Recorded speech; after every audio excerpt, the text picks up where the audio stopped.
राजस्थान कांग्रेस के दिग्गज नेता शांति धारीवाल एक बार फिर विवादित बयान देकर चर्चा में आ गए। उन्होंने इस बार विधानसभा में ही अपना आपा खो दिया और सदन में बैठे सभापति के लिए सड़क छाप भाषा का इस्तेमाल करने लगे। और ये विवाद तब हुआ जब कांग्रेस विधायक शांति धारीवाल प्रश्नकाल के दौरान अपनी बात रख रहे थे। इसी दौरान सभापति संदीप शर्मा ने उन्हें समय का हवाला देकर बात खत्म करने को कहा। 65 लोग हो रहे बोलने वाले मानी। बस इतनी सी बात से ही शांति धारीवाल भड़क गए। भाषण खत्म करने के लिए सभापति संदीप शर्मा का कहना उन्हें इतना नागवार गुजरा कि उन्होंने सभापति के लिए सड़क छाप भाषा का इस्तेमाल कर दिया और कोटा में ही उन्हें देख लेने की धमकी दे डाली। तो कितना ही बोलने वाले हो तो देर तक चला लेना, लेकिन 5 मिनट दे दो। आप बोलिए 30 मिनट से अधिक बोलिए हो। इतना ही नहीं, नगर पालिका और प्राधिकरणों के अधिकारियों का जिक्र करते हुए भी शांति धारीवाल ने गाली दी और अपशब्द कहे। शांति धारीवाल ने ये बयान जानबूझकर दिया या बातचीत के फ्लो में वो इस तरह की बात बोल गए और गरिमा भूल गए, ये तो बहस का विषय है, लेकिन उनकी ये भाषा बीजेपी को अच्छी नहीं लगी। और जैसे ही उनका ये बयान सामने आया, बीजेपी नेताओं ने कांग्रेस को घेर लिया। बीजेपी नेता शांति धारीवाल पर माफी मांगने का दबाव बनाने लगे। जनता पार्टी का पूरा विधायक दल, पूरी पार्टी इसकी भर्त्सना करती, कड़ी निंदा करती है कि ऐसे व्यक्ति के खिलाफ में निश्चित ही कांग्रेस पार्टी कार्रवाई करे। हालांकि कांग्रेस विधायक रफीक खान शांति धारीवाल का बचाव करते नजर आए। मीडिया से बातचीत करते हुए रफीक खान ने कहा कि शांति धारीवाल ने कोई आपत्तिजनक टिप्पणी नहीं की कि कोई अपशब्द जैसी कोई भी बात नहीं हुई। मैं वहीं पे मौजूद था सदन। कांग्रेस विधायक शांति धारीवाल ने सदन में भाषा की मर्यादा लांघी, लेकिन उनका यह बयान सोशल मीडिया पर अब तेजी से वायरल हो रहा है।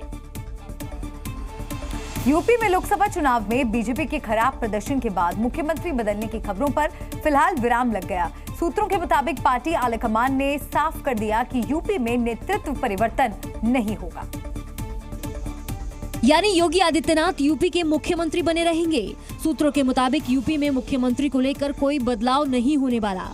इसके लिए संकेत प्रदेश बीजेपी अध्यक्ष भूपेंद्र चौधरी ने एक दिन पहले ही दे दिया था। बदलने की चर्चाएं चल रही है, उसको लेकर नहीं ऐसा कुछ। इस बीच लोकसभा चुनाव में यूपी में बीजेपी की हार पर लखनऊ से लेकर दिल्ली तक लगातार समीक्षा जारी है। वहीं सूत्रों के मुताबिक केशव प्रसाद मौर्य की बयानबाजी पर केंद्रीय नेतृत्व ने नाराजगी जताई है और उन्हें पार्टी फोरम में ही अपनी बात रखने का निर्देश दिया। इतना ही नहीं, खबर है कि उत्तर प्रदेश के दोनों डिप्टी सीएम केशव प्रसाद मौर्य और ब्रजेश पाठक के कामकाज पर केंद्रीय नेतृत्व मंथन कर रहा है और दोनों को लेकर केंद्रीय नेतृत्व आगे कोई फैसला ले सकता है। उत्तर प्रदेश में लोकसभा चुनाव में बीजेपी की हार के बाद खुद सीएम योगी आदित्यनाथ ने राज्य स्तर पर समीक्षा बैठक की। उन्होंने प्रदेश के सभी 18 मंडलों के सांसदों और विधायकों के साथ बैठक की, जिसमें लोकसभा चुनाव 2024 के परिणामों को लेकर विस्तार से चर्चा की गई। करीब 20 दिन चली अलग अलग मंडलों की बैठक में सांसद, विधायक और एमएलसी ने मुख्यमंत्री के सामने अपने अपने इलाके की समस्याओं को रखा। इन बैठकों में शामिल जनप्रतिनिधियों से मुख्यमंत्री ने बातचीत की और उनकी अपेक्षाओं को ध्यान में रखते हुए अधिकारियों को खास निर्देश भी दिए। बैठकों के दौरान मुख्यमंत्री ने मंडलवार जनप्रतिनिधियों से मुलाकात की। बैठक के दौरान मुख्यमंत्री ने सभी नेताओं से फीडबैक लिया। नेताओं की शिकायत पर अफसरों के खिलाफ कार्रवाई का भरोसा दिया। सीएम ने अधिकारियों को प्रत्येक क्षेत्र के लिए क्षेत्रीय विकास की रणनीति तैयार करने का निर्देश दिया। मुख्यमंत्री ने सभी नेताओं को 2027 के विधानसभा चुनाव को लेकर जीत का मंत्र भी दिया। सीएम ने संवाद, सक्रियता और सोशल मीडिया पर फोकस करने को कहा। विकास योजनाओं को जनता तक पहुंचाने का निर्देश दिया। विपक्ष की ओर से फैलाए जा रहे झूठ को बेनकाब करने को कहा। युवा और महिला संगठनों से संवाद बनाने का निर्देश दिया और आगामी विधानसभा चुनाव के लिए अभी से जुटने की नसीहत दी। पश्चिम बंगाल की मुख्यमंत्री ममता बनर्जी नीति आयोग की बैठक के बीच में ही उसे छोड़कर चली गई। बाहर आकर उन्होंने दावा किया कि बैठक के दौरान उन्हें बोलने नहीं दिया गया और उनका माइक बंद कर दिया। ममता बनर्जी ने केंद्र सरकार पर मनमानी का आरोप लगाते हुए कहा कि वो बोलना चाहती थी, लेकिन उन्हें बोलने से रोका गया, जबकि उनसे पहले के लोगों ने करीब 20 मिनट तक बात की। दादा बोलने के लिए 5 मिनट में स्टॉप कर दिया। जब हमारा से बहुत आगे जो बोला है 5 जन, उन लोगों ने कोई 20 मिनट बोला, कोई 15 मिनट बोला, कोई ममता बनर्जी ने कहा कि वो विपक्ष की ओर से एकमात्र नेता थी जो बैठक में शामिल हुई थी, लेकिन उन्हें भी बोलने से रोक दिया गया। ममता बनर्जी ने इसे सिर्फ पश्चिम बंगाल का ही नहीं बल्कि सभी क्षेत्रीय दलों का अपमान बताया। दरअसल नीति आयोग की गवर्निंग काउंसिल की बैठक में विपक्षी दलों के शासन वाले राज्यों से सिर्फ सीएम ममता बनर्जी ही शामिल हुई थी। INDIA ब्लॉक की पार्टियों वाले 7 राज्यों के मुख्यमंत्रियों ने बैठक में आने से पहले ही इनकार कर दिया था, जिनमें तमिलनाडु, तेलंगाना, कर्नाटक, हिमाचल प्रदेश, पंजाब, केरल और झारखंड के सीएम शामिल हैं।